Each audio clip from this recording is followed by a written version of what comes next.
I went digging through old grocery catalogues from 2015, and what I found was genuinely shocking. The cost of everyday groceries has skyrocketed. Milk, eggs, bread, the basics we all buy every week, cost so much more today than they did 10 years ago. In this video, I'm comparing the prices from 2015 to now, item by item. I'll show you the price difference and the likely reasons behind it. Let's jump in. Milk used to be a relatively inexpensive staple. Over the last decade, the price has been pushed higher, largely because of feed costs, fuel and transport costs, and general inflation impacting production and refrigeration, which eats into prices at the shelf. What used to be a throw-in item is now something people actively budget for. Next, eggs, a cheap protein until they weren't. Eggs have been one of the steepest increases we've seen. This isn't just slow inflation.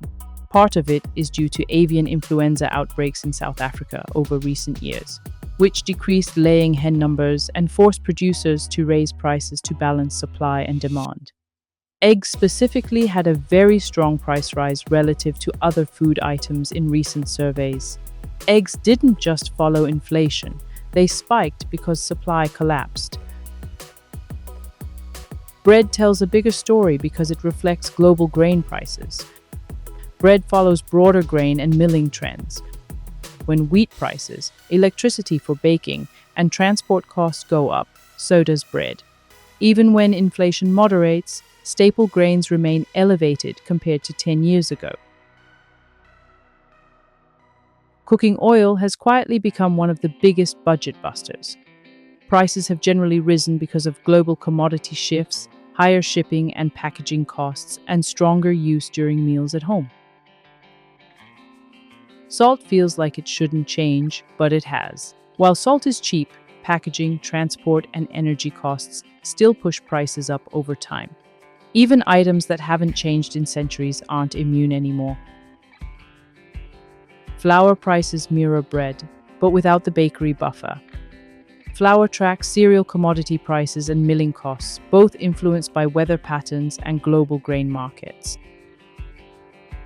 Baked goods like rusks see price increases partly due to energy costs for baking and ingredient inflation. Local sausage-like products reflect meat inflation, which has been high because of feed costs, animal disease, and export-import dynamics affecting supply. Chicken prices generally rise with feed costs, transport, and production, and periodic poultry disease outbreaks disrupted supply in recent years. Beef prices also come from feed inflation and longer production cycles, plus disease outbreaks like foot and mouth disease affecting cattle markets. Frozen convenience foods like McCain chips carry higher costs for freezing and cold storage, including electricity and transport. Coffee prices aren't just local, they are strongly driven by global coffee bean markets, weather patterns in major producers like Brazil, and shipping and exchange rate movements. Up until now, the items we've covered have all followed similar themes. A basic food basket in South Africa has risen significantly over the long term, and items like bread, milk, and eggs have increased exponentially over a decade.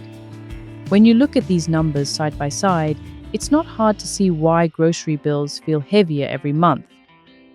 If your salary didn't double in the last 10 years, your grocery basket still did.